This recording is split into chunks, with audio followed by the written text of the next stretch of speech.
Hi, I'm Yuri Duch. For 8 years, I have been running an independent interview and documentary channel. We have more than 10 million subscribers.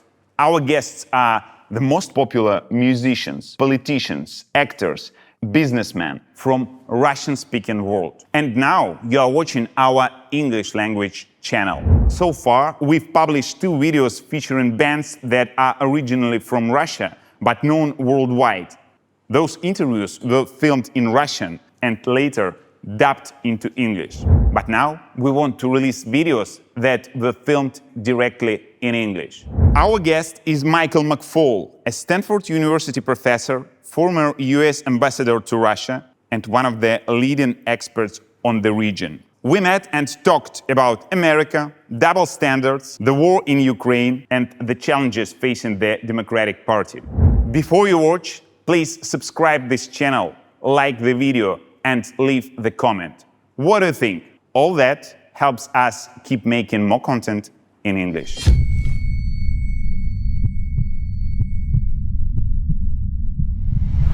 Thank you, and let's go.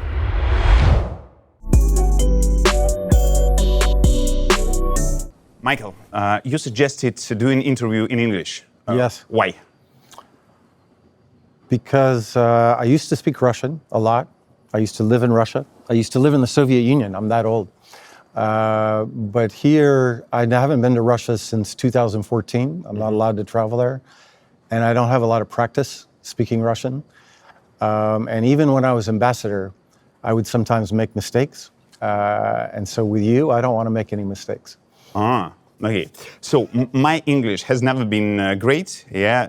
Right now it's even more difficult because I try to speak other language, Spanish. Yeah. But still, I will try to do my best, and I hope that we will understand each other in any case. You sound pretty fluent to me. Okay.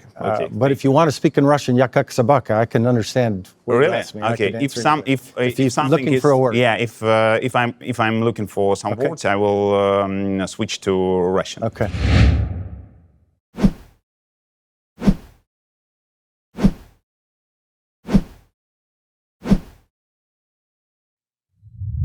First of all, I want to apologize to our audience that yesterday we filmed in Fort Ross.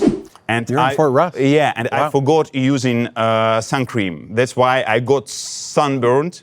We tried to fix it due to makeup, but I'm not sure that we could. That's why my apologies. By the way, Fort Ross is a quite important place to your family, isn't it? Yes, that's where I got engaged to my wife. Why did you Fort decide Ross. to do it there? And how did you do that? Well, it was my wife's idea, it wasn't mine. We're a very modern family. She proposed to me. She proposed to you? Yes. Wow, in 1993.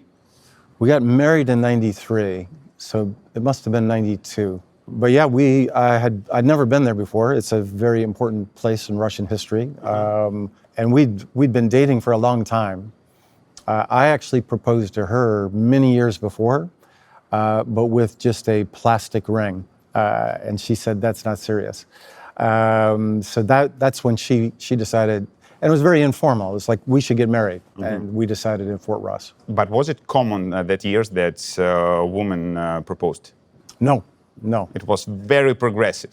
My wife's a very strong woman. Yes, she runs an organization called Moms Rising, and it's one of the biggest non-governmental organizations in America. So she's been involved in defending women's issues for a long time. Can I name you a fan of Russia? Yeah, it's okay. It's a complicated question, but there are things I like about Russia, there are things I don't like about Russia. When you were an ambassador during one of conferences, I think it was in political school, you were asked, "Is America a great country?" And you answered like this. I will show you the video because maybe you don't remember. Oh, I remember that one. You remember? Yes, when I talked about the Apple phone. Apple phone, yeah. Yes. I don't remember what I said, but I've seen that video before, yes. But your response sounds a little bit nervous and even arrogant. Why? Why did you decide to answer in that way? Honestly, I don't remember what I said. Maybe Let's see the video. Let's see the video, All right. because maybe it's quite interesting travel to the past. Okay.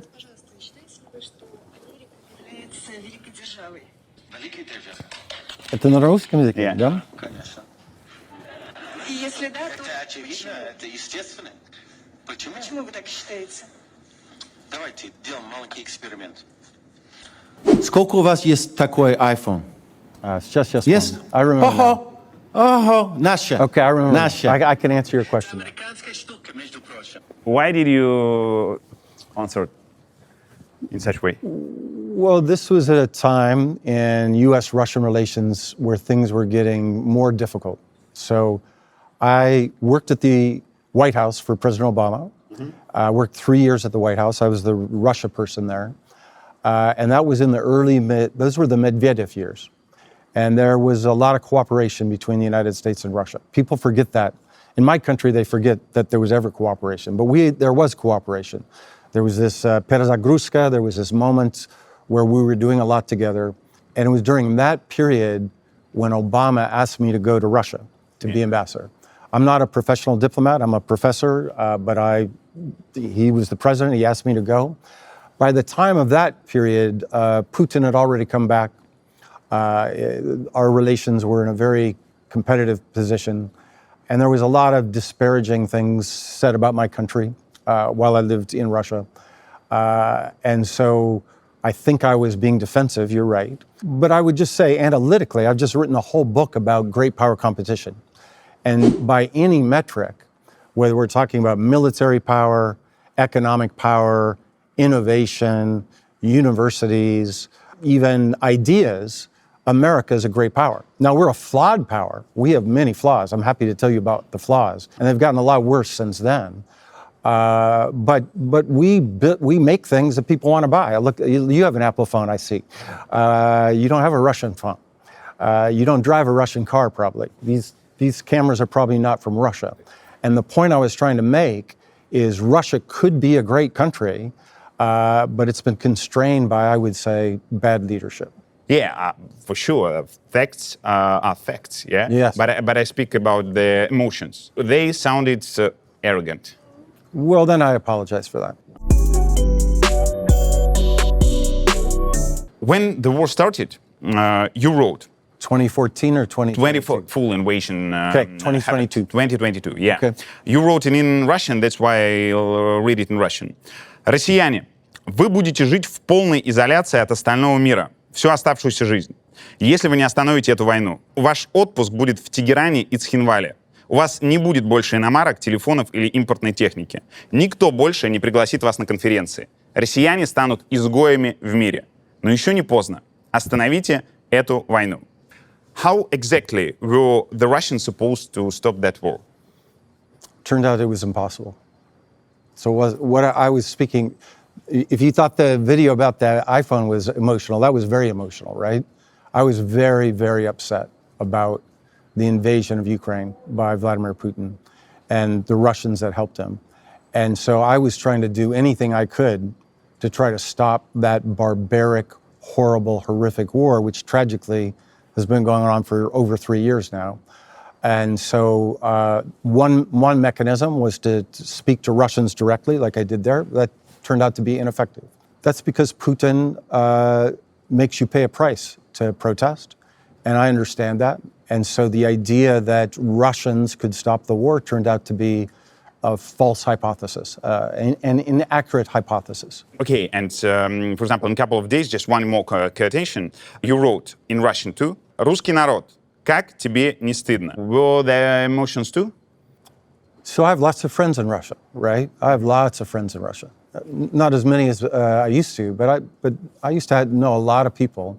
There was no reason for that war. There was no security reason, economic reason, ideological reason for Putin to invade Ukraine. There's no logic to it at all. This notion that he was stopping NATO expansion, this is complete propaganda. There's nothing serious about that. And I know Russians, including Russians that are close to Putin, that agree with what I just said. And I'm not saying they can change it, but I was hoping that there would be a bigger reaction against what I think is just, one of the biggest tragedies of my lifetime is this slaughtering of children, this slaughtering of civilians every single night. Last night was one of the biggest attacks against friends of mine in Ukraine. 10 hours. And so I was trying to say, do something. How can you not be embarrassed? All wars are bad. All wars are bad. And I've resisted wars of my country in the past. I just was against our bombing of Iran just 2 weeks ago. I'm not saying there's good wars and bad wars, but there are some wars that have no justification. And the invasion of Ukraine is one of those wars for me. But you addressed it to officials who are close to Putin, or to my neighbors in my district too? И то, и другое. Both. A short question, a short answer. What opinion did you have or do you have on invasion of the United States to Iraq in 2003? I was against it. You were against it? Yes. Were you embarrassed? Were you ashamed in 2003? Yes and no. I think that it's a false comparison you're making between Putin's invasion of Ukraine and America's invasion of Iraq. And let me explain why.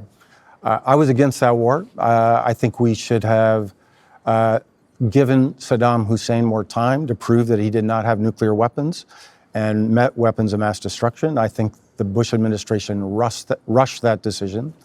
I think we also should have had a UN Security Council resolution to endorse it, and the fact that we didn't should have given us pause. I wished my Congress, the Senate, and the House of Representatives would have deliberated for a longer period before we rushed to war. So that was my position. But was Saddam Hussein an enemy of the United States? Yes. Was he developing weapons that were threatening to our allies in the region? Yes. Was Saddam Hussein a dictator? Yes. So were there threats from Iraq, including to his own people and his own persecution of his own people? Yes. I still said we shouldn't go to war, but no one should ever compare this horrible, bloody dictatorship of Saddam Hussein with the democratic Ukraine and their democratically elected president of Ukraine that never threatened anybody in their region and most certainly didn't threaten Russia. I mean, that's just, to me, that's a false comparison. But do you consider the invasion to Iraq a mistake? Yes. Okay. I've written about it many times. Yeah, let's speak about Just so you know, in my party, I'm a member of the Democratic Party. Yeah. This was a big debate in our party, and the candidate that I worked for in the 2008 election was Barack Obama. The central debate in the 2008 presidential primaries, right, within the Democratic Party, we got to McCain later. The central debate was between Clinton, who supported the war, and Barack Obama, who was against the war. And Obama was against the war a year before it began. So it was a big debate in our country. And I think, and I know that the President Obama believes to this day, that his opposition to the war is one of the reasons that he was elected president. But let's speak about your words and the attitude of the common citizen. Yeah, you say that if there is a war, yeah, and you are against the war, you have to stop it. Why didn't you stop the invasion to Iraq? We tried. We eventually did. That's the difference between Russia and the United States. Do you know when the war ended? The war ended after we were elected. So by a democratic process, we said to the American people, to my mom in Montana, not just elites like us, my candidate said, we should end this war. The guy we ran against, Senator McCain, supported the war. We won, and then we ended the war. The problem in Russia is there's no ability to do that. When did you do that? In how many years? It took a while. We won in 2008, we pulled out in 2011. A while. 5 years, no? 3 years. 3 years. Yeah. Yeah. But many people were killed that time. Correct. During that three years. Correct. So that means that you needed 3 years to stop the war. It's a complicated story. It's not that simple, but Yeah, but isn't it hypocrisy when you ask people to stop the war, understanding that people For first, they are living under the dictatorship, and the second, that in the same situation, you needed 3 years at least to stop the same. But I just have to, just so you understand and your viewers understand, you keep comparing the American invasion of Iraq to Russia's invasion of Ukraine. And I want to make clear. They're different, no. No, they're really different. Yeah, but both of them are mistakes. But one's a much bigger mistake than the other, way bigger. We did not bomb and kill innocent civilians every night like Putin is doing to Ukraine. We did not capture and take to our country 20,000 Iraqis and say, you are now American. We did not annex territory. We didn't do that. We never annexed territory. Putin has annexed territory of Ukraine. So in my world, they're just apples and oranges. And the other thing I would say, even if you think they're the same thing, two wrongs don't make a right. You can't say, because this notion of, this is called whataboutism, right? Well, what about Iraq? I heard this all the time as an investor. Well, if you're against the war in Iraq, then you got to be against this other war. You can't just say, well, they did it, so we can do it.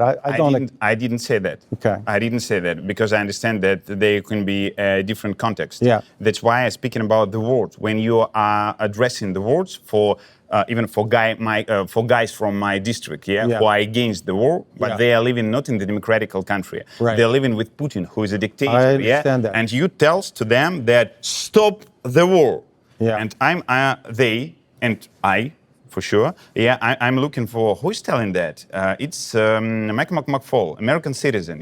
Their country had maybe not the same mistakes, but they did bad things in past. And how did they react? What was their attitude to them, and what was their behavior and actions at the same time? So it's a fair... And I remember that guys from your district, didn't do something. They couldn't manage the situation fastly, even living in a democratic country. It's a fair point. And I wonder what could you have done living in dictatorship? That's why I'm listening to that words and think, do you really have right to be so strict, so direct, and so emotional? Well, number one, I don't believe this idea that because I'm an American, I can't criticize what other leaders do, and I want you to criticize my leaders if you want to. So this idea that you don't have a right to criticize us, please criticize my country. With regard to the war in Iraq, especially for our European allies, I'm disappointed in them that they didn't speak out more, that they didn't protest more. I wish there would have been bigger protests that would have helped our cause here. Number two, you're absolutely right that what happens in a democracy versus Putin's dictatorship is not comparable. I agree with you on that. I would just remind you that there were massive demonstrations against the war in Iraq. That's how Barack Obama became president.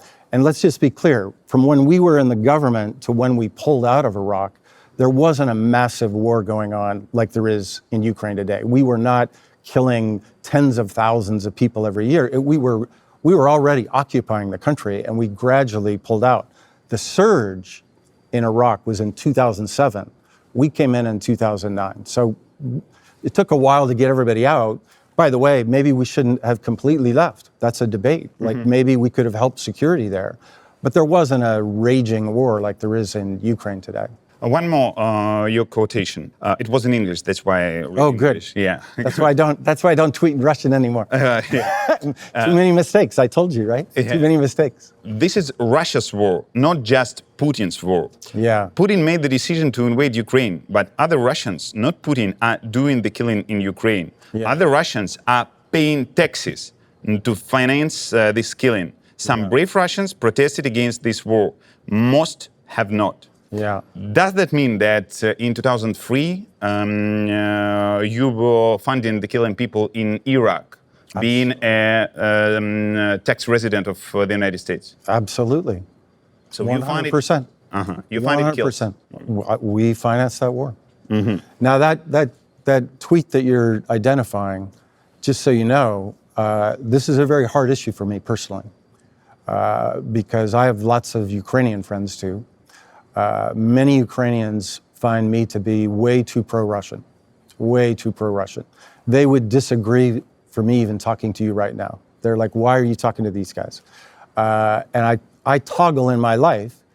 This morning, I was corresponding with Ukrainians, and now I'm talking to you, right?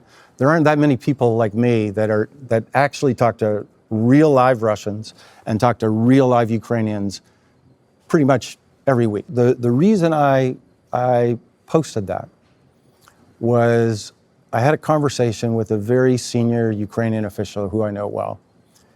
And he said, Michael, you realize we have tapes of Russian soldiers calling their girlfriends in Spain, by the way, talking about the horrible things they have done to Ukrainians and bragging about it. And he said, how can you say that's not Putin? Putin's not raping our women. Putin's not stealing our houses. Putin is not doing all these things. There are Russians involved too. Now I said, not all Russians are involved. And I said that, and I believe that. And I have friends, I think there are people you know that went to jail because they tried to protest the war. I have friends who've been killed by this regime. You probably know them too. And so Who do you mean? Alexei Navalny? Navalny is one. He was your friend? Yeah, he was my friend. Boris Nemtsov before him. And Boris was very pro-Ukrainian, as you know. One of the bravest people to speak up. Boris Nemtsov, I mean, in 2014, he was one of the people that was the most outspoken. They killed him in 2015.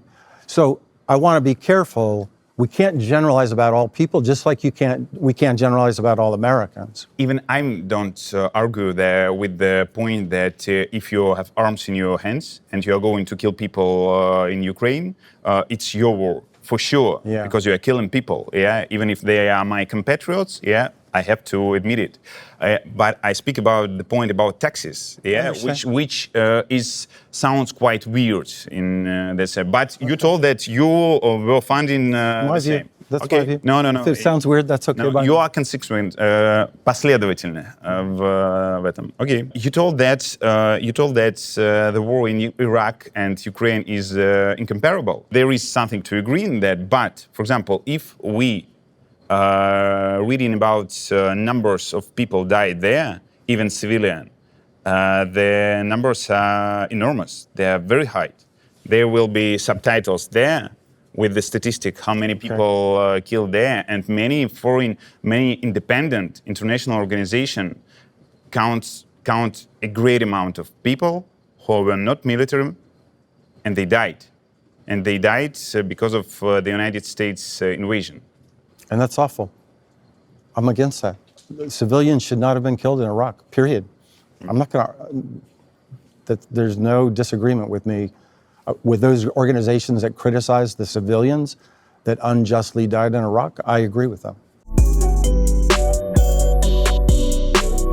You said that invasion to Iraq was a mistake, and the same we think about Ukraine, but the different levels, for example, different levels. But how would you explain to people that you didn't lose the access to, for example, your bank accounts, to possibility to travel all over the world, to many other things, because you are American at that time, and a lot of Russian people, even those who are against the war, lost it. Yes. How would you explain it? I would start first with an apology. As an American who moved to Russia after the collapse of the Soviet Union, and I worked for an American organization that was committed to trying to build democracy in Russia. And I worked with many Russians that agreed with that mission statement. And we failed. Russians failed first and foremost, but we who were working to build democracy in Russia failed. And so first thing I would say, I'm sorry for that, because that's happening because of Putin's dictatorship. It's not interesting to compare it to America or not. It's because of Putin's dictatorship. Think of the counterfactual. I mentioned my friend Boris Nemtsov, right? I knew Boris in the 1990s. And I knew him until he came to the last time I saw him was at a Priom, was at my going away party at Spaso House the day before my residence in Moscow, the day before I left. So then I've never been allowed to go back, and I couldn't go back for his funeral, by the way. I was not allowed to go back. But he's one of those guys that they had a different future, had a different vision. And had he succeeded Yeltsin rather than Putin, and I believe that was a possibility, by the way, I'm happy to talk about it, then bank accounts wouldn't be frozen because Boris Nemtsov would have never invaded Ukraine. And Russia would be a democracy, would be a freer country. So muy vinovati, I'm part of it. We failed in that, and as a consequence of that, you now have this brutal, horrible, imperial dictatorship in Russia that is ruining Russia, but is really ruining Ukraine. And we should have prevented that, and we did not. I just noticed and understood that all my questions about things, I don't know what word to use because the word sufferings are not equal and not relevant, but all problems which Russian citizens have right now, they're incomparable with sufferings that Ukrainians have. Yes. But we have a lot of episodes, and all our job during these 3 years and a half, it's about the war. That's why I've already told it to the audience a lot of times, yeah? Yeah. But meeting you, I would like to just make points and make more attention to other things, yeah? Sure, I understand. But still, for example, just to compare, for many of people among our audience, it won't be explanation. You speak about the past. They will ask you about double standards. When America or some other countries doing terrible things, citizens of that countries normally still keep living the same, yeah? We speak about common citizens, not about the government, about the top management of the countries. When United States invades to some countries, yeah, you have access to your shares, to your bank accounts. You can travel, you can get visa to that countries where American citizens need to make visas, and Russians don't. Why? Isn't it double standards? It's very often questioned from. No, I understand. I don't know the real answer other than, for me personally, I'm not going to speak for President Trump. I don't work for his administration, and maybe someday I'll have troubles with them because I'm a big critic of the Trump administration, right? So, but for me personally, in my lifetime, the most horrific event of my lifetime internationally has been, and I want to keep repeating it, this barbaric slaughter of civilians in Ukraine every single night. So I want to do everything I can far away to try to stop it. And one thing to do is to try to give Ukrainians weapons to defend themselves. I've been involved in that debate. A second theory is sanctions, that if we pressure Russians, maybe that will decrease the resources that Putin has to fight his war. Now, whether it works or not, I don't know. And I understand the notion of double standards. That's fine. But from my perspective, I want to do everything I can to end this war. You're working in the group of sanctions against Russia. What exactly do you do there? Well, how does it work? Well, lately we don't do much anymore, but it's called the International Working Group on Russian Sanctions. I started it. It's my group. It's a non-governmental group of experts, Ukrainians, Americans, by the way, some Russians, Europeans. And our mission statement is to try to hasten the end of the war. Our theory, which is not working, I want to emphasize, but our theory is if we reduce the amount of money that Putin has, and we reduce the amount of technology that the Russian military-industrial complex has, that will speed the end of the war. And so we brainstorm and we write papers. Our last one, I think we published 23 papers, and then we distribute them to foreign governments to try to get them to think about adopting our ideas. That's the essence of it. But how does it look like now in summer 2025? What can we see? We can see that there are still a lot of money in Russia I mean, in Russian state. Yep. Yeah. Putin has enough money to continue the war. Yep. So sanctions didn't work on that. But we have thousands of people, maybe more, millions of Russians who are involved by many of that sanctions, because they can't travel, because they can't rebuild their lives abroad, and many of them are coming back to Russia to quite unsafe place, knowing how did that people react in the starting period of the war. What can we see more? We can see that even in 2024, Russia earned a great amount of money selling something abroad, and normally it's sold oil and gas. Yep. And a lot of countries, European countries, is buying it or bought them. Not so much. But mostly China and India. Yeah, bought them, or maybe through China and India. And so in summer 2025, I and maybe many other people have a question: do that group and do you really did some good job? So the goal is to end the war. The war goes on. So we haven't achieved our goal. Absolutely, I agree with that. But you have to think about the counterfactual. You have to think about, what if there had been no sanctions? Had there been no sanctions, Putin would have more money, and there'd be more military equipment for the Russian companies to kill Ukrainians. So the fact that we have reduced the amount of money he has, and there's no debate in my world that we've reduced the amount of money that Putin has because of sanctions. That's clear as day. And there's no doubt that there's less technology going into Russia because of sanctions. That's not an empirical debate, but it's not enough to stop the war. That's a different thing, and I accept that. And if it were up to me, of course, there would be bigger sanctions, harder sanctions, and more effective sanctions. The Western world, to your point, and I agree with you, has made a decision that we're going to do this amount, but we're not going to do this amount. And that's the equilibrium that we've tragically settled into. And we still continue to push for new sanctions. There's $300 billion of the Russian central bank, for instance, sitting in Europe. It's my firm view that money should go to Ukraine. And we haven't achieved that objective yet. But we're making progress. We're still fighting for that. And I hope that money will never go back to Putin. Why does... But I want to add one other thing about the other Russians you talked about, just so you know my personal view. And I've written this, so I'm not making it up. I write a lot, so you can find a lot of things about me.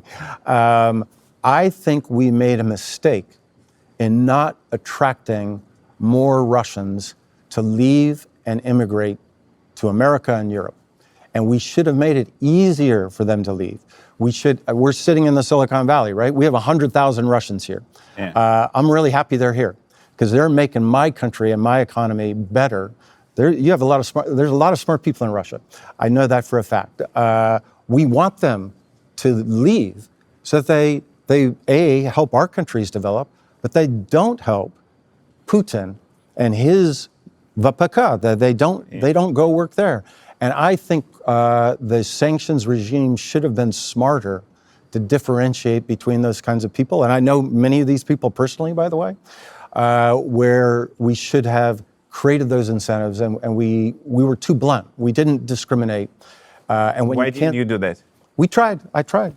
We tried to argue with the government. Who is responsible for that? Well, the government. I'm not in the government. I'm just the government of the United States, EU. I think they should have, even like complicated companies, like Arkady Volosh, right? Like even his company, we should have made it. I want all the people that used to work for Arkady at Yandex, the smartest people in Russia, right? I used to know these people well.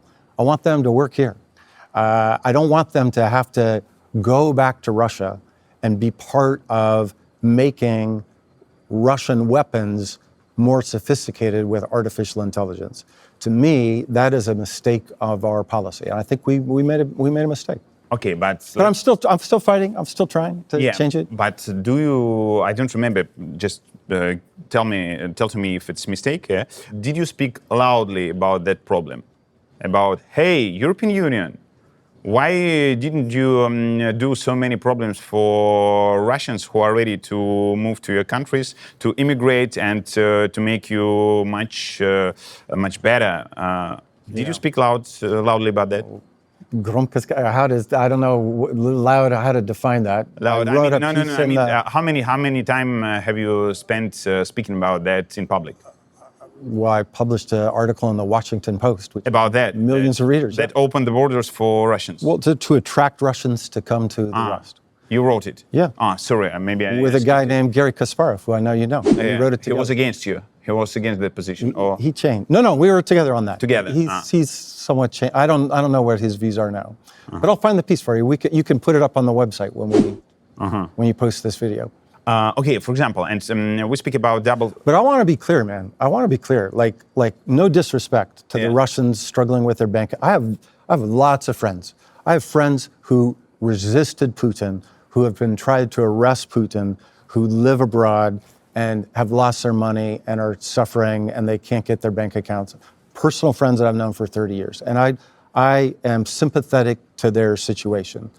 But compared to my sympathy for the Ukrainians, this is a night and day kind of issue. Like you can't get your visa to go to Barcelona to have vacations. No disrespect, I don't have a lot of sympathy for that. I agree with every word you... Yeah, but I just want to make sure you're... No. I want to make sure I understand that the problems and sufferings of Ukrainian and Russian people right now are incomparable. Yes. Yeah? I understand that, but why it's so important point for me, while speaking for a politician of Democratic Party and for a person who speaks a lot about policy and democracy, because it looks like something that it's out of democracy. That I disagree. If you understand that, okay, I will open a bank account to people from everywhere, yeah, except Russians. Is it really a democracy? Well, if I want to open bank account for guy who supports the war, who worked recently in parliament, okay, that is quite normal compliance. Yeah. But if you just see the red passport, it doesn't seem to be a democracy. And many people raised thinking that democracy is then everybody is equal, and that's raised where, in Russia?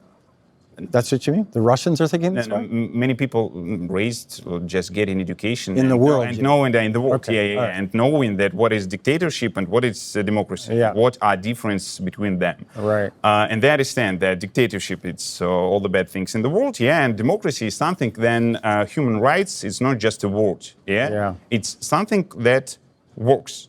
Yeah. And when you bring your red passport to bank office, and you are refused only because the passport is red, you start doubting, is it democracy or no? That's why I understand how small thing is if to compare with 10 hours in a row bombing Kyiv last night. I understand. Right. But from small thing to a global thing, isn't it democracy which is start spoiling? Well, that's an interesting question. I'm not an expert on bank accounts. I want to be clear about that. So, bank account is just one of the examples. Well, but I would say, because I'm not an expert on bank accounts, but you don't have a right to open a bank account anywhere. If you believe in the free market, the bank, if it's a private bank, they get to decide who gets a bank account. Did bank account decide that themselves, not because they got an instruction from governments? Most of the time, it's by themselves. Are you sure? Yes, I am, because I have a personal friend. The bank made the decision because they were worried about their reputation in the West. They're worried about their other clients that they did not want to offend. But I want to be clear. I'm not an expert on bank accounts, but I am an expert on governments, right, and visas. And I actually had this argument with Sergei Lavrov. Because you may remember there was something called the Magnitsky Act a long time ago. I was ambassador when that passed. And I had an argument with Sergei. He calls me Michael all the time, so I'm going to call him Sergei. So it's not to know. He called you Michael? In a very kind of disrespectful way. We'll come back to him if you're interested. But we had an argument about this. And I said, Minister, show me, or just anybody, or you, show me in the American Constitution where a Russian has a right to go to Disneyland. It's not there. You don't have a right to come to my country if you're Russian. The government gets to decide that. And we're in this horrible fight in my country right now, just so you know, about international students, where I think my government is making incredibly stupid mistakes about denying visas to foreign students all over the world. Just for whatever reason. I think it's stupid and I'm fighting it. But it's not a universal right that you could get to come to my country. And by the way, I don't have the right to go to Russia. Vladimir Putin's decided I don't have the right to go to Russia, so hold on.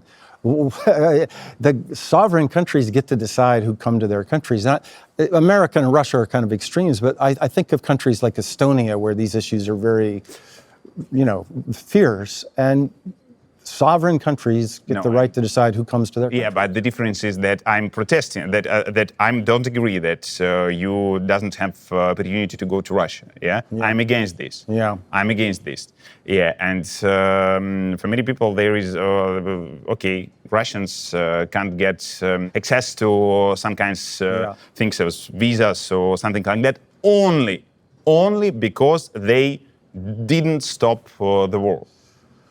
It's I don't know so if that's true, but logical. It's so logical, don't you think? And how to explain to young people, especially right now raising in Russia, there are a lot of people who are under propaganda right now, and that propaganda explains them that, look at the democracy.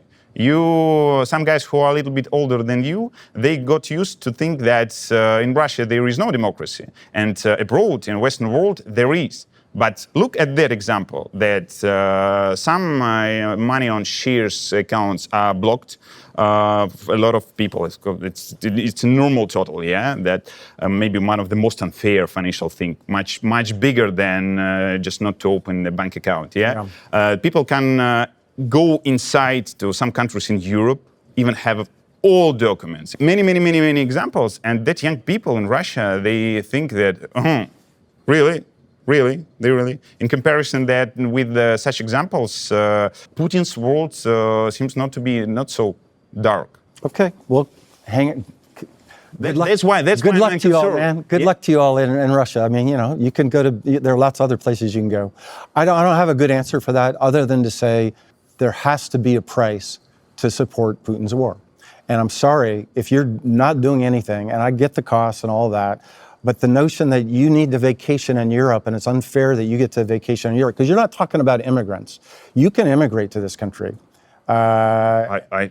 The most part of my concern is about immigrants, for sure. Here in the U.S. I don't know about Europe. In the Western world, let it say. But I'm not an expert on Europe, so we should. I really don't know enough about their And here, laws. there is no problem to immigrate now. No, there's a problem because Because of Trump.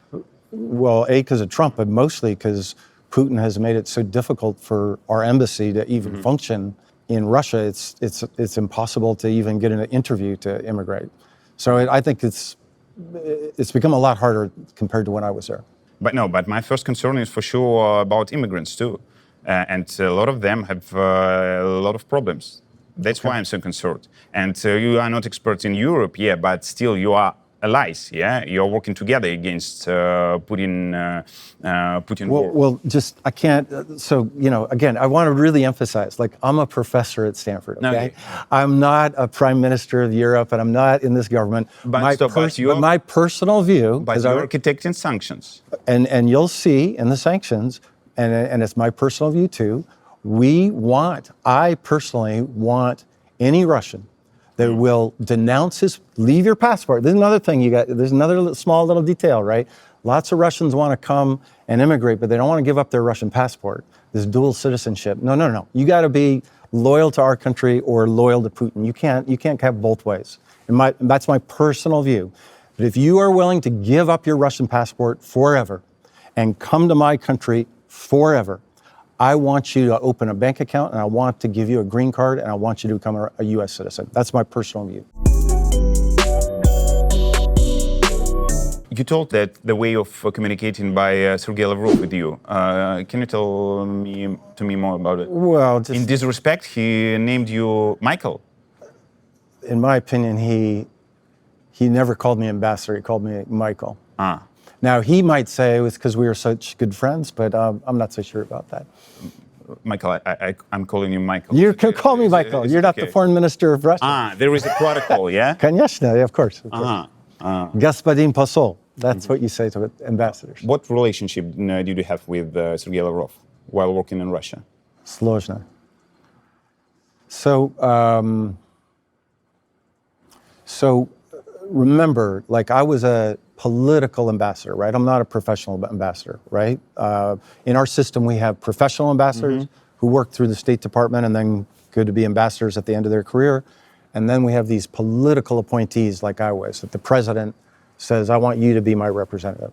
Rightfully so, I would say, there's criticism of political appointees because they don't know diplomacy and they're not experts, right? And I made mistakes when I was ambassador. I'm happy to tell you about them if you're interested, especially with language. That's why we're speaking English, especially when I went to Ekaterinburg. We'll talk about that if you're interested. But when I became ambassador, it was not my first time living in Russia. I'd lived there many times. I knew thousands of people, not just 5 people. I knew thousands of people. And some of them I'd known for decades. And within the government, because we had this cooperative relationship with Medvedev, I knew a lot of Russian government officials closely. Yeah. Closely. How closely? Not tea. I mean, speaking and... Could you, for example, mean to have a drink? Yes. In the bar? Yes, or dinner or something like that. Okay. But with two things I want to add. There was one guy that really, really didn't like me. His name was Vladimir Putin.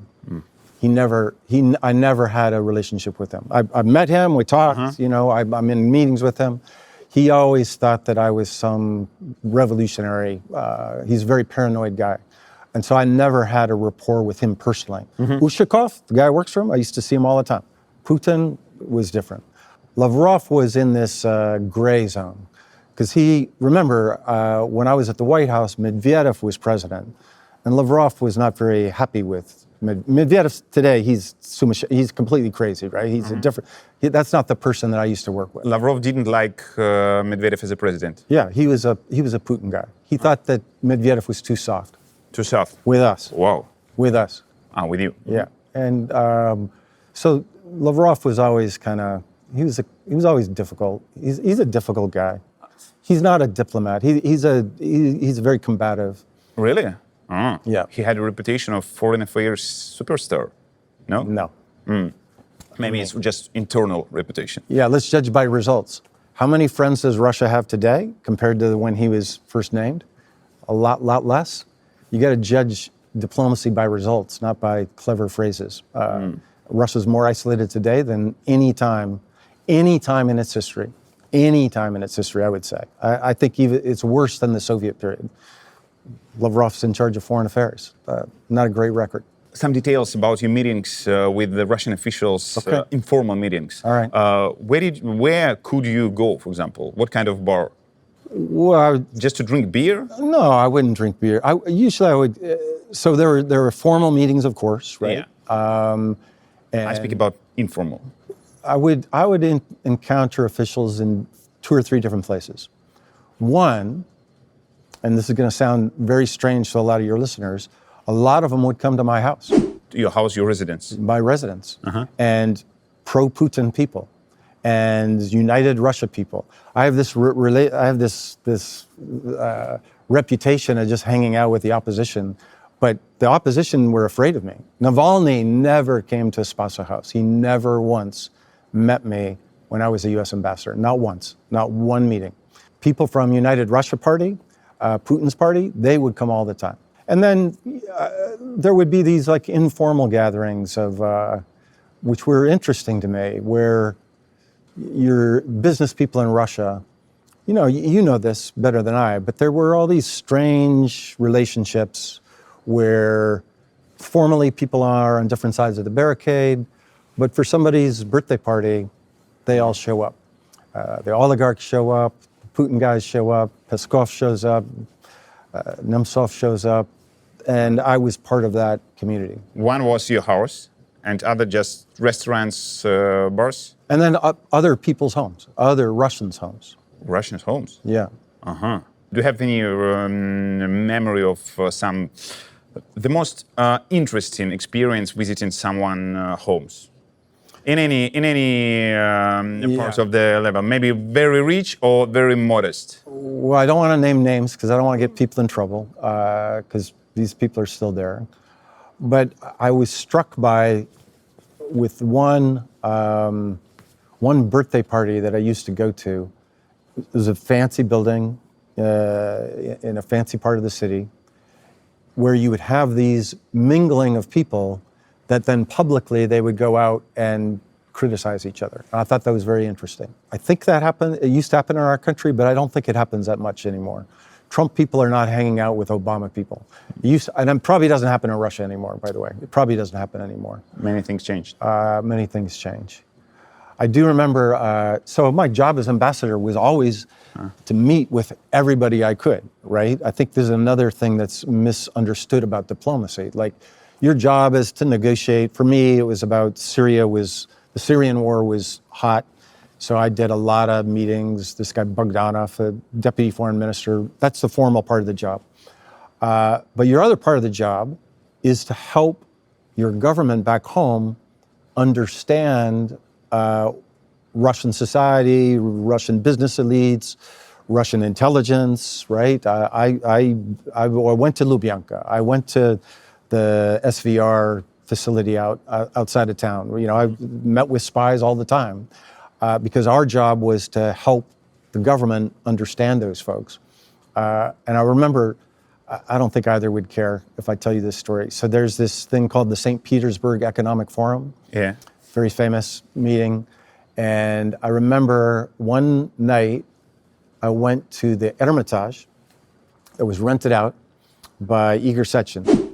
And it was a private party. And he had his new wife, by the way, very young, beautiful, tall woman. I remember she made an impression on you when you met her. And it was all very formal, and you could have the whole Hermitage to yourself. And the next party I went to was Prokhorov's party.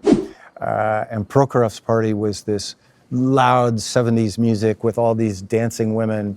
And it was so risky for my staff didn't want a photo of me at that meeting because they didn't want the scandal of McFaul At hanging Prokhorov's or at Prokhorov's. My security were not allowed into the Hermitage. But that was a very contrasting parts of the Russian rich. Yeah, and why your staff were against the photos on Prokhorov? Because he was in opposition that time? No. Women not they were dressed. naked.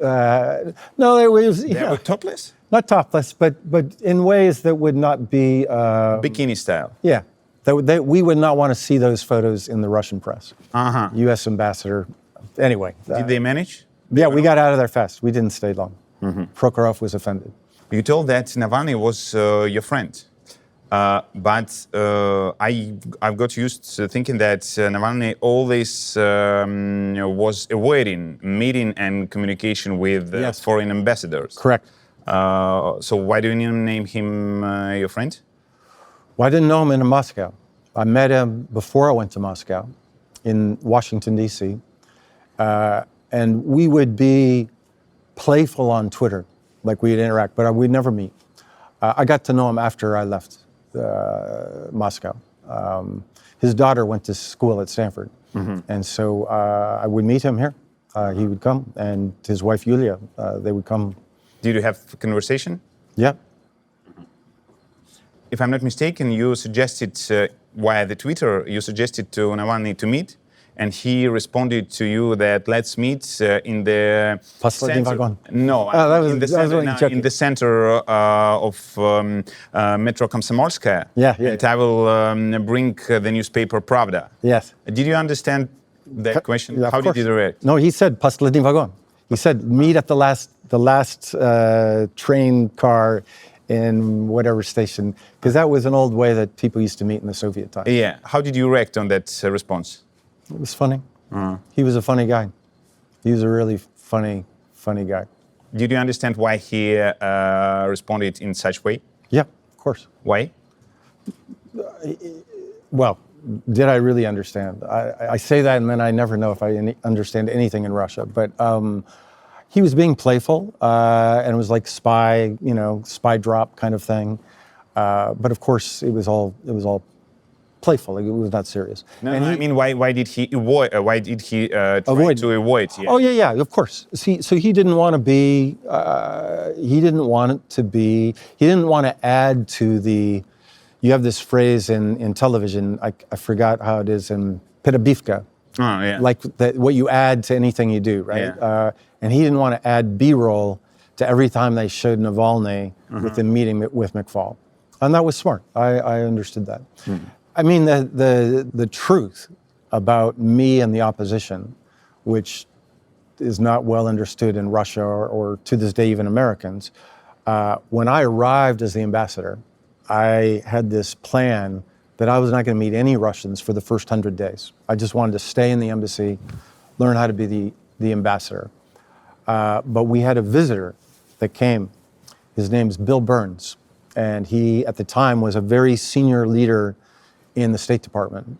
And it was our protocol back then that we would meet with the government, and then we would meet with civil society and opposition. So, for instance, when I traveled to Moscow with President Obama, 2009, we met with Medvedev. He had dinner with Medvedev. Then we had a long meeting in the Kremlin. Then we had a 4-hour breakfast with Putin at his place. And then we went through these series of events. He spoke at Resh, Sergei Guryev's place. He then spoke to the business community, right? Then he spoke to civil society, Гражданское общество, and then he had a round table with the political opposition. Communists, Zyuganov and Nemtsov. I remember it was Obama, Zyuganov and Nemtsov. I can't remember who else was there, but that was what we did. And nobody noticed because that was our normal way to do things. But when Burns came in 2012, remember there was big protests in Russia at the time. But the embassy did the exact same thing for him. But everybody said these people were meeting with me because I was the ambassador. And I was just sitting there like you do as ambassador. You just sit, you don't do anything. There were meetings with Burns.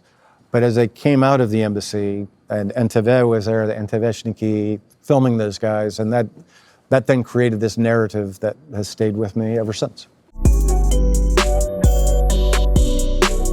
When have you been to Ukraine last time? A year and a half ago. What do you think about the stage of war on the summer 2025? What do you think about current situation there? It's horrible. It's just hopeless. Hopeless. Well, not hopeless. Let me be more precise. Thanks for catching me. Even in English, I make mistakes. So in the immediate moment right now, I mean, I talk to Ukrainians every day, including people on the front line. The front line is difficult. Russian technology, these drones that have this cord with them that can get through the electronic warfare, they're doing damage, and it's a lot of pressure. And then the bombing on the city of Kiev is higher today than it has been for 3.5 years. And so the pressure is high. And until just a few days ago, there was lots of disappointment in my country because of Trump's Stop giving aid and saying all these nice things about Putin. But just in the last 24 hours, like I work for American television, right? So I was on TV yesterday talking about how Trump has changed his view. And he's criticized Putin for the first time, pretty strong language. And so there's new hope that maybe the US will change its views. On February 2025, so it's 4.5 months ago, you supported Ukraine's victory on the battlefield. You said, I believe the most effective way to weaken Putin's dictatorship is to support the Ukrainian armed forces in liberating their territory. If Ukraine wins, it will make democratic change in Russia more likely. Do you still hold this position now? Yes, of course.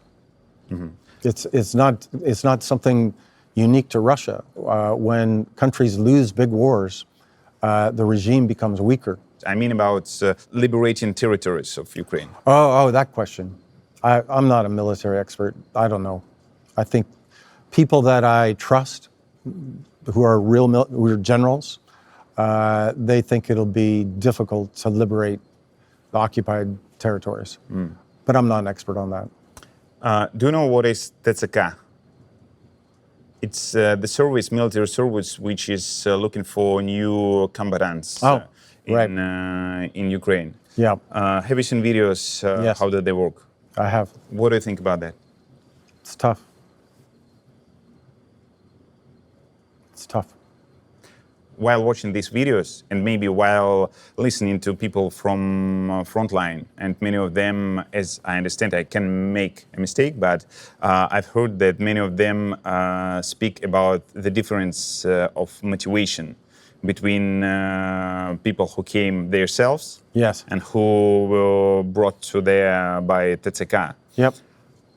While looking on that and listening to that, what do you think? Is it possible to, how many sources does Ukraine have to keep on fighting? Again, I'm not a military expert, so I don't know. I don't trust anybody that says they do know. What I do hear from my Ukrainian friends and colleagues, including soldiers, by the way, their criticism of us in the West is we frame it as a choice. That they have a choice to stop fighting and that then there'll be peace. Their perspective is if they stop fighting, Putin will kill them, and then he'll kill more people, and then he'll take more territory. So they think we're naive to think that if they stop fighting, there'll be peace. And I tend to agree with them. I don't know, I haven't seen Putin for a long time, but I've followed him for a long time. I don't know if you know, we met in 1991. So I've known Putin for a long time. When he was part of the Sobchak Tusovka up there, I knew many of those people well. I did not know Putin well, but everything he said, he just said the other day, all of Ukraine is ours. Ukrainians aren't real people; they're just Russians with accents. He thinks that this is his place in history to take this territory. So I feel if you try to sue for peace, he's not interested in that. I hope I'm wrong. I really hope I'm wrong. And there's some news today in our press, by the way, that there may be some settlement on Monday. There's jabbering about that, but I haven't seen a lot of evidence for it.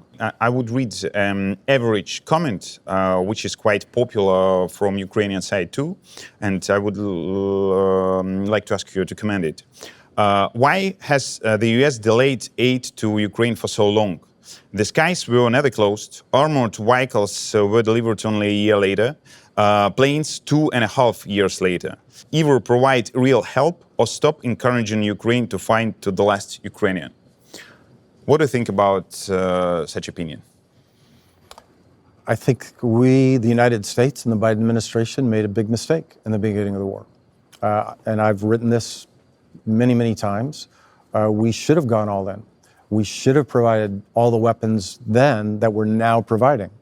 And when Russian armed forces were on the run in the fall of 2022, we should have gone all in. And I think that was a big mistake. I think it was a huge mistake. Because now they're dug in. Now it's harder to move them. In February 2025, you said that Vladimir Zelensky is not an autocrat, but a democratically elected leader. How much time without election has to pass before you change your mind? It's in the Constitution that they have the right to suspend elections in times of war. So that was voted on by their parliament. I mean, I don't know their I don't know their laws, but he's most certainly has the legitimacy to be president. But what do Ukrainians, tell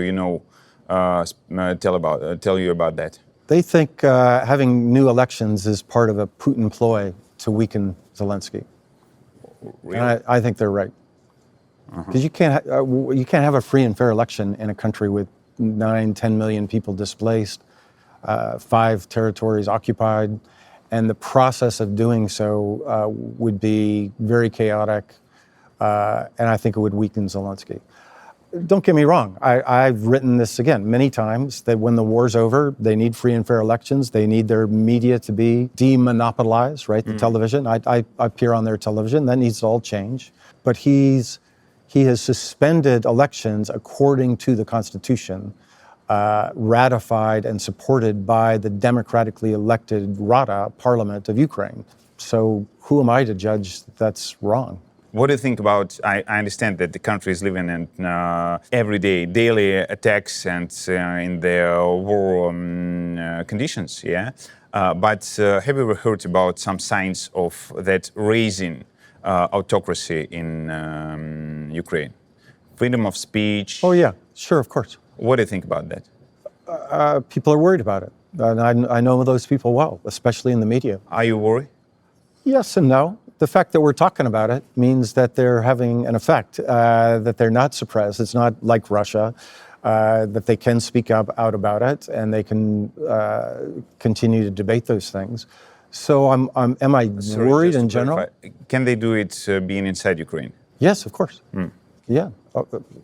Ukrainska Pravda, there's lots of people that are doing critical things of the government. Am I concerned? Yes. Is it on the top of the list of my concerns? No. I'm more concerned about my democracy than I am about Ukrainian democracy. We have a big struggle right here to fight for our constitutional rights. So in many ways, I see that as a bigger threat. I don't want to judge, I just want to think, yeah, and I want to speak about that with the person who, as I see, has empathy to a lot of things and process. But what minds do you have in your head while watching on that videos with TCK and young guys who are caught by them? What is the response for the reason, does human being have a right not to go to the war if he doesn't want to do that? Even if for sure his country is attacked by an invader and occupants. Well, my first reaction is, this is more evidence of how evil Putin is. And all these things that are happening in Ukraine is because of that guy. And so we always have to remember that. So these things, if he didn't invade their country, all these horrible things would not be happening in their country. And so on vinovat, первую очередь. On the question of, I don't know Ukraine's constitution as well as I should, maybe. But not speak about, I would like I would like to ask you not to be so formal. Let's speak not according to the constitution, according to something in general. You should have the right not to serve and do other things. And I was going to say, in my country, during the Vietnam War, we had people called conscientious objectors, and I respected those people. That should be part of a civil society. I agree with that. We don't have time. That's why I had a great amount of questions about American policy, but I need to choose some of them. So, what did you think when Joe Biden was going to his second elections last year? I was against it. From the beginning? Yes. Did you say about that publicly? Nobody cares about my opinion on these things, but the deal was, in the Democratic Party, he was supposed to be a one-term president, and then to defeat Trump, and everybody agreed. Again, secondhand, I'm not involved in the high politics of the Democratic Party, but it was always the agreement that he was going to be a one-term president. And when he made the decision to run again, I think it was a mistake. And we've lived with the consequences of that. And the reason is, I want to be clear about it. When I first started working for Barack Obama in 2006, nobody had ever heard of him. I barely even knew anything about him, right? He was a complete unknown. About Obama? Yes, 2006. Nobody knew who he was. But because of our primary process, he was good. He was a good candidate.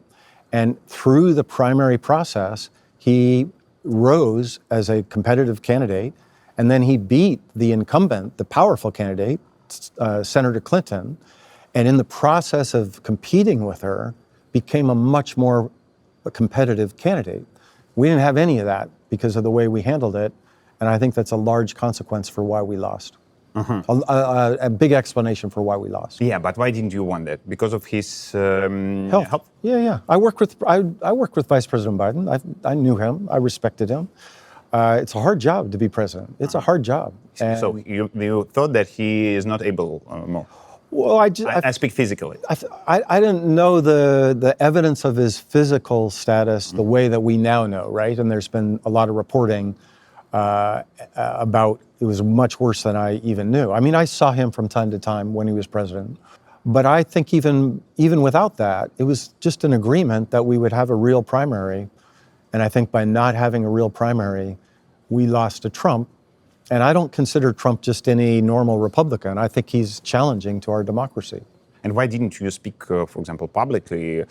You told that nobody cares about my. I think it's like кокетство. Нет. На самом деле. But why, for example, just for your other difficult word, совесть? Why didn't you speak publicly that Joe Biden did a great job? I, as a follower of Democratic Party, think that he has stopped, and we have to have new candidate. Why didn't you do that? So why, as I see, nobody or almost nobody didn't do that? No, that's not true. Friends of mine did that. Publicly? Yes, and privately. David Axelrod in particular was a very pivotal person in that. Before debates, before debates. Yeah. But you're right about. Well, I just want to say one about American politics and then one about the substance. When I say that nobody cares about my position on electoral politics in America, I mean it. It's not coquettish. And I, as an expert, I am very careful to stay in my lane. I speak a lot about Ukraine and Russia and China, but I don't respect people that just they talk about everything. I'm not one of those people. I'm a professor. And so I actually do not comment. It says nothing. I don't get into electoral politics. That's not my thing. And I work for a television company. We have professionals that do that. That's their job. My job is to speak about foreign policy. So it wasn't not because you were scared. No. I have tenure at Stanford. What am I afraid of? I have nothing. Thankfully, there's no. Well, we'll see. Let's hope it remains this way. But I had no dog in that fight. Have you read the book which was written by a guy from CNN and Axios about the health of Biden and that administration tried to keep it in secret? Yeah, I haven't read it, but I know the book well. And I know Jake Tapper. I know one of the. What do you think? Is it true? Yes. It's true. I think it's true. What attitude do we have to it? That administration of candidates on the elections, which affects on everybody, try to keep in secret very important information, which can affect on most people in the world. Yeah. I think there's a lot of anger in the Democratic Party about those officials that kept that secret. A lot of anger. By the way, there's a lot of anger. There's people asking the same questions about our current president. But in the Democratic Party, there's a lot of anger. You know the Soviet system well, yeah? You traveled. Yeah, but you traveled to Soviet Union, you even lived in Soviet Union. Don't you feel that Democratic Party right now looks like a central committee of Communist Party in Soviet Union? It's aging and disconnected with the real world. That's the past. So part of that imagery of the old people hanging on, that was part of our problem before, but not now. Not now. Starting from today? From the day that we lost the election. The day we lost the election, we've had a giant fight in the Democratic Party, and it's good. We want to fight. I want to fight. And there are all kinds of really charismatic young politicians in the Democratic Party. Most of them, you've never heard of their names, but they're great. They're good. They're feisty. And when we have a real presidential campaign process We're going to have lots of candidates. Some will be centrist, some will be super progressive, some will be governors, some will be outsiders, and it's going to be really healthy for our party, and it'll be the obnovlenie, it'll be the renewal of the Democratic Party. The last question. Don't you think that Americans voted on last elections not for Trump? They voted against Democratic Party. I think the data that I've seen, I'm not an expert, but I have friends who are, is that they voted against inflation. Inflation? They voted against inflation. Rising of prices? Yeah, they voted about the price of eggs. And here, that's what I think. That's what the data says. But I hope I'm right, because that gives our party an opportunity for more electoral cycles. Now, Trump has tried to lead a more revolutionary kinds of policies, right? The things he's doing, especially against immigrants, illegal immigrants in our country.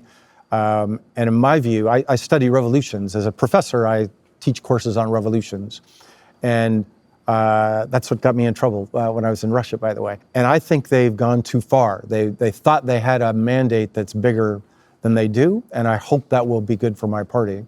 And I think they just overreached just last week when they passed this big bill that's going to give a lot of money to wealthy people and take it away from poor people. And I think there will be a big backlash against that. So you don't agree that people voted for Trump not because he's so good, because his opponents are so bad, so weak? The economy always is the most important thing in American politics. And if the economy is, if people are complaining about the economy, the opposite party wins. So when we won in 2008, the economy was in trouble, and that's part of the reason that Obama won. And I think the economy, there was lots of nervousness about inflation, because we haven't had inflation in America for a long time, and it was exploding. And I think they said, well, these guys caused inflation, so we have this phrase, let's vote the bastards out, so we can have a new party. But are Democrats responsible for that? Yes, of course. We should have controlled inflation better. We spent, in reaction to COVID, we spent a lot of money to stimulate the economy, and we overstimulated the economy and caused inflation. And I think that a different policy would have given us a better chance. The main mistake was that we didn't have a real primary. But that's the way it works in America. If the economy is good, you get voted for a second term. Barack Obama, he won in 2012. You know why he won? Because the economy was doing really well. The economy is bad in the eyes of the voters. They vote for the other party.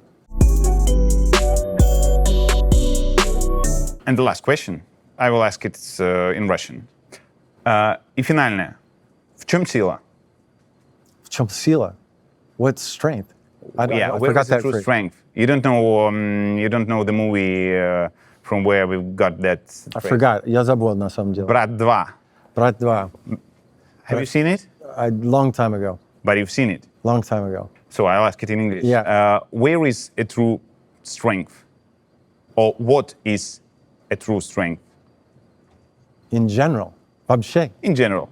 It's our usual last question in every episode. We use the word совесть. I like that word a lot. That's one of my favorite words in Russian. In English, how do you use it? Я уже забыл. Это лучше на русском языке на самом деле. Совесть, integrity. Integrity? Michael, I'm sorry, just to clarify, do you have that word in English? Не совсем. It's not exactly the same. It has a different feel, right? There are certain words in Russian that have a different feel, like молодец. That has a different feel in Russian. We have a word that's kind of like it. It's not the same. Совесть is one of those words. It's like honesty, integrity. But the biggest thing I would say, strength is in values. Strength is in beliefs. My book, my latest book that I gave you a copy of, it's called Autocrats versus Democrats, right? And it's about the struggle for democratic ideas in America and around the world. And for me personally, it gets me in trouble sometimes. I want to be clear about that. It's not black and white.